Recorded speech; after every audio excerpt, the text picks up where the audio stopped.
What is going on, everyone? Thank you so much for stopping by. Now, I know that Returnal has been out for a bit now, and there are so many reviews out there, but I really wanted to take my time with this one, finish it up, and put a lot of hours into it before I talked about it in depth in a video, and this is exactly what I've done. This is a new PlayStation 5 exclusive created by Housemarque, the dudes who brought you Resogun, which was an awesome little indie game in the beginning of the PS4 lifecycle. Fast forward to the PS5, and they have created and released yet another awesome game, but this time being bigger in scope and a bit more AAA level quality and ambition here this time around. So let's jump right in. I absolutely loved Returnal, even though I may not necessarily be a big fan of the rogue genre. And for those of you who don't know what a rogue game is, it's pretty much this loop style gameplay where once you die, and you will die a lot, the game sends you back to the beginning and you have to start all over. So these games definitely have quite a bit of a challenge. Everything is gone except for a few items you have received throughout your progression. For example, in this case, a sword or your grappling hook sticks around. Other than that, your guns, your currency, all of it is gone. This style of gameplay will either speak to people or not at all, and it is more along the lines of games like Hades. Yet I will say Returnal is so many games at once, it's very hard to compare it to anything. It's really doing its own thing, I'd say. Now, I know some don't like the idea of losing everything and starting over, especially when there are no checkpoints, autosaves, and how brutal this game can be at times. Yes, Returnal can be brutal and unforgiving, and depending on how quickly you catch up on this, it can make or break you. But I think one of the biggest reasons why it just works here with Returnal is the gameplay. And man, the gameplay is so good. It's the bread and butter. You're going to be killing enemies, picking up a variety of cool weapons and items that help you along the game's 6 biomes. Each location gives you a really cool feeling. It's different. One of the things this game does very well, aside from the fast-paced bullet hell style gameplay, is how simply it captures that sci-fi horror element. And I'm a huge sci-fi geek, and if you are too, you're gonna really appreciate this. It reminds me a lot of movies like Prometheus or Interstellar, and you could tell it has drawn some serious inspiration from these movies and other worlds. It isn't scary, but it has that fear of the unknown feeling, and that story does have this plot that begs the player to figure out what is going on. And after a while, you'll start connecting pieces together. The main character's name is Celine, and she's an astronaut that answers a call from a planet called Astropos. And I think while her character is okay at best, and I say that because the game doesn't dive very deep in the character rather than showing you quick flashbacks and pieces here and there and cutscenes. And a lot of the story and stuff is really up for the player's interpretation. But once you learn more of the story and what is going on, I think that's where it does add much more value to the game, adding another layer than just the gameplay and the rogue stuff. The voice acting, on the other hand, is done very well.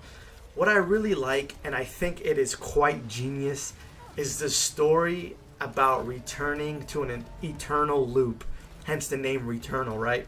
So that fits perfectly with the rogue genre where you constantly come back for another run. So I thought that was really cool. Returnal is a procedurally generated game, meaning that every time you die and come back, the map has shifted a bit differently. Although I will say once you dump a lot of hours into Returnal, you'll start to see and predict easily kind of where to go and what to do next. So it's not a drastic change. Where the challenge lies primarily, in my opinion, is how each run is being generated differently from the one before. So depending on what items you pick up along the way, what kind of enemy types you encounter, so on and so forth, will make or break your run. You're going to have runs where you barely get hit, you found great items that suit your playstyle, and you were able to go far into the game, into next biomes. And then you're going to have other times where you're going to die a lot and luck is not on your side. There are these fabricator machines that give you an item or a permanent upgrade for the run, or these parasites that latch onto you, which by the way looks super cool in sci-fi, that give you one positive and one negative. For example, you might get a health upgrade while falling down from a high place can damage you. Every biome has this yellow door indicating that this is a very challenging room. I love doing these rooms, and it's definitely worth doing because of the upgrades you receive from completing them. All of these little things that come together when combined is where I found the game not only to be addicting, but it has that I can't wait to play another run and see what I get this time or how far I go this time feeling. Everything just works together so well. And let me tell you, There will be runs, depending on how well you did, by the time it's all said and done, you are a powerhouse, destroying everything in your path. And this is another thing that I absolutely love about Returnal, is how it rewards the player. You see, the more you kill monsters and not get hit, doing so will increase your adrenaline. And once you reach level 5 max adrenaline, you are just mowing enemies down. This is the game's way of rewarding those who play smart, who dash on time, who don't get hit. This game can definitely be overwhelming, especially if you haven't played games like Doom, where the game just throws everything at you and says good luck. So I do appreciate the adrenaline meter and its way of kind of rewarding the player. I will be honest, the more I played this game, the more I found myself getting better and better at it. And that is the beautiful thing about Returnal. It's not necessarily the game is getting easier, it's the player who's getting better. This is nothing new though. We've seen this style with the Souls genre, where once, you know, a area or a boss fight was intimidating, turned out to be a breeze after so many tries, because that's just how these games work. You got to put more time into it to understand the pattern and everything that's happening around you, and then it's gonna click, and then you're gonna do very well. So they do require a lot of time to get good at them. I think the game gives you what you need. I think the challenge comes down to the player and how well they can adapt and overcome to those challenges. Now, I will say that I died over 20 times and managed to reach the end of the boss and roll credits. There were plenty of times that I just did not have a good run. But once again, I'll be honest, and I'm going to be brutally honest here. Once you understand the game, you will realize some of these items are not that necessary. To me, it came down to how big could I get my health bar, what weapon I had in my hand, and how well was I not getting hit. So you see, it is important for each run to be best supplemented by the procedurally generated map, but it's going to come down to the player and his skill, and that will come with overtime. So like I said before, there are 6 biomes in the game, and they are all beautiful to look at, with each one having an end boss. And these boss fights are not only challenging, but very fun and very unique, which will really test the player, I think so. They have that signature Housemarque style gameplay where a million particles are being thrown at you and you got to be on your feet. This game has an incredible way of having you at the edge of your seat. I've said it many times, this game can be challenging, overwhelming, and just downright insane at times with the amount of things happening at once.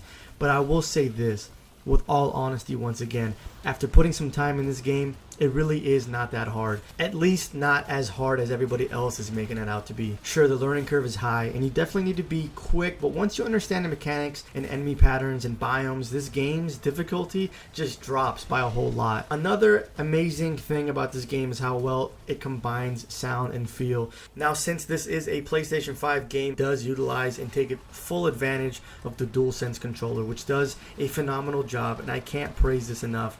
I think it's really awesome when devs are actually using the capabilities of the DualSense, because I really think it's truly a cool piece of tech. So the question comes down to, is Returnal worth it, or is it for you? Returnal is simply just not gonna be for everyone. If you're someone who doesn't like a challenge in video games, this is the wrong game for you, no matter how pretty it is and how fun it is to play. But I will say, if you are an open-minded gamer with determination, persistency, and patience, then you will find yourself reaping what Returnal has to offer, and that is that high adrenaline level of satisfaction and feeling of seeing yourself getting better, taking down bosses, and rolling the credits knowing you were up for the challenge. That pretty much wraps up this video. I really hope this video has been somewhat informative, or has helped you in some way or shape or form, or at least gave you some sort of perspective.